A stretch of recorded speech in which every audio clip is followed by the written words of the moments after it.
TrueSport host for the TrueSport Expert Series 2022. We're here at the U.S. Olympic and Paralympic Museum in Colorado Springs. Yep, we got the scoreboard behind us and everything, don't we? This scoreboard from the 1980 Olympic Games where the U.S. hockey team beat Russia in the final moments. Historic moment. Yeah, for sure. So our episode today with Dr. Kevin Chapman is titled, "It Takes One to Know One." What does that mean? Yeah, so that's a loaded topic because it's really a double meaning, honestly. So when we talk about it takes one to know one, being a licensed psychologist, I specialize in emotional disorders and anxiety and things like that.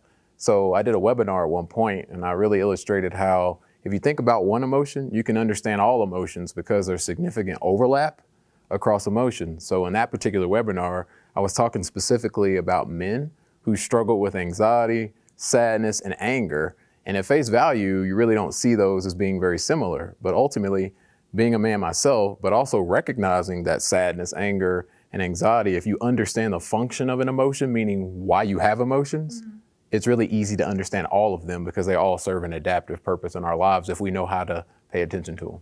And maybe like where they sort of manifest in your body. Like it sounds like those three emotions could be pretty similar in terms of how you react to them. Right. Everyone is different, obviously, Yeah. but once you feel the sensation of an emotion, you might be more familiar with the ones that are coming down the pipeline. And that's precisely the point, right? Your point's well taken is that if you think about all emotions, they have three parts. Most people talk about feelings. They're like, I feel like, Harry, you shouldn't have said that to me. That's not a feeling. That's actually a thought.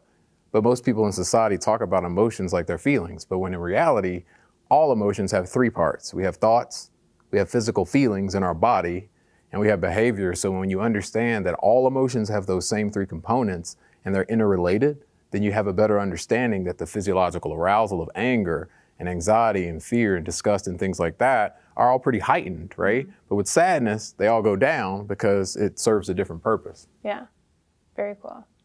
I've never been afraid of feeling my feelings, but maybe I've never been afraid of thinking my thoughts.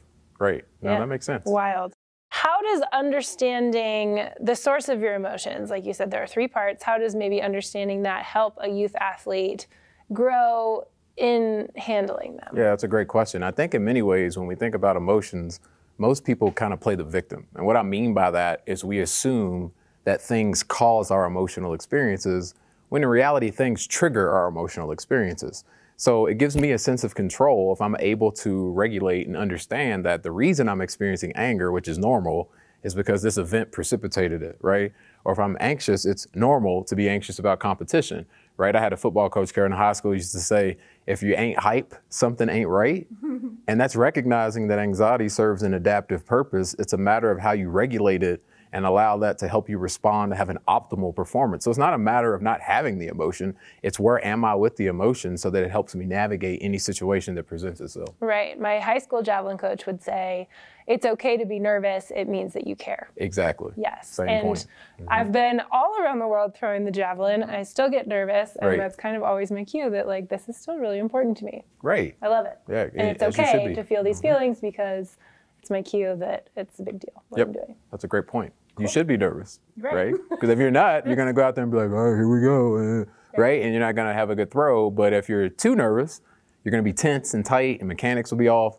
But if it's optimal, that's when we PR and things like that. Yeah. So knowledge is power, right? If you know how emotions work, if you know maybe how your body reacts to certain emotions or that nervousness, you can then take action to like not necessarily combat it, but make those physical reactions to that emotion work in your favor. Indeed, right? So it's about regulation. It's not about getting rid of, suppressing, because that backfires anyway. And if I push an emotion away, basically it maintains it, it makes it worse long term. So it's a matter of how do I use it and respond to what it's trying to tell me. Emotions are trying to communicate important information.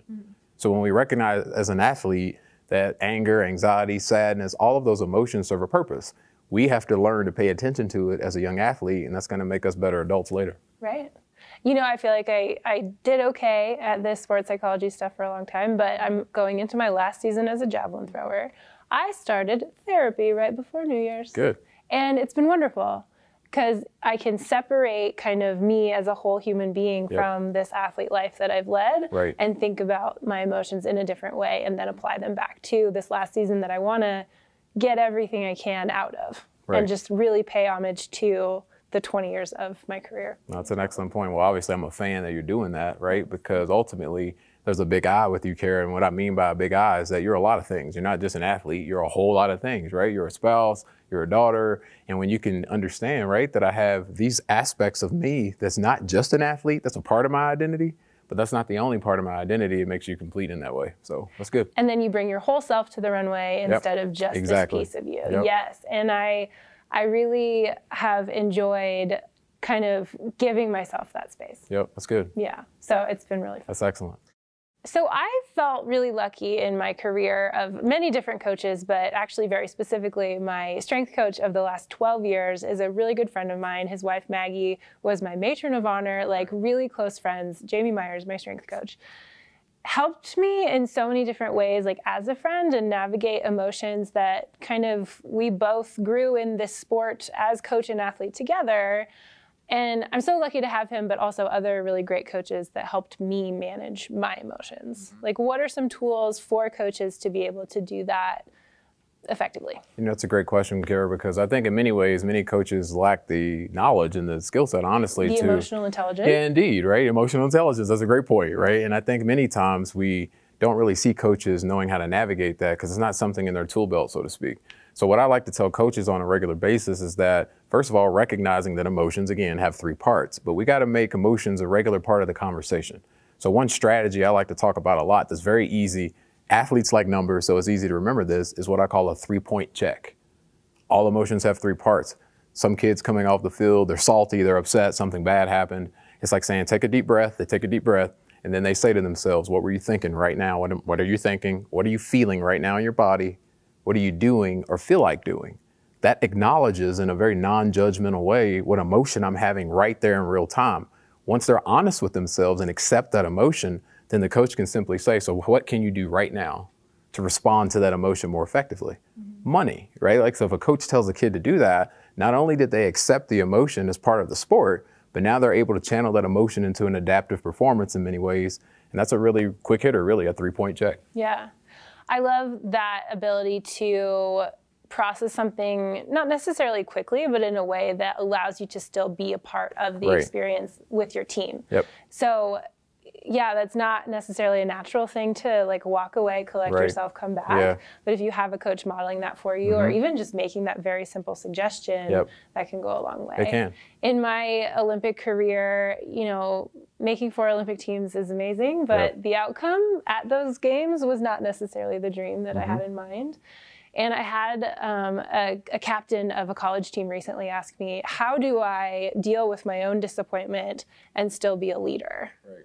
And for me, there isn't really a choice. Like, you're either going to storm off and be upset, and there's a time and place for that for sure. You definitely have to work through those emotions like we've been talking about. But if you don't go back, you don't get to support your friends. You don't get to be a part of other people's experiences. And that's been such a pleasure and privilege for me to be a part of other athletes' lives. Yeah. And if I just spent all my time feeling sorry for myself without, you know, dealing with it and coming back to support, I would have lost out on a lot of stuff. That's a great point. And to your point about disappointment and being a leader, I think it's essential for a real leader to express when they have disappointments, hang-ups, and mistakes, because number one, they look up to you, but also because you're transparent and honest and approachable. So in many ways, if I express, guys, I let you down, I'm disappointed because, label that emotion, right? Disappointment, which is a normal part of competition, you know that, right? And then saying that is saying, but I'm going to make up for it, I'm going to do this, and I'm going to respond differently. They're going to be able to say that, oh, wait a second, he's human just like I am, she's human just like I am. If I'm disappointed, that's a sign that I'm a human being and I can still pick myself up and go out and perform better the next time. Yes. Modeling that behavior, being vulnerable so that other people can be vulnerable and grow together. Indeed. Fabulous. Excellent advice. Thank you, Dr. Kevin Chapman. Thank you. Absolutely. This has been another TrueSport Expert Series in 2022.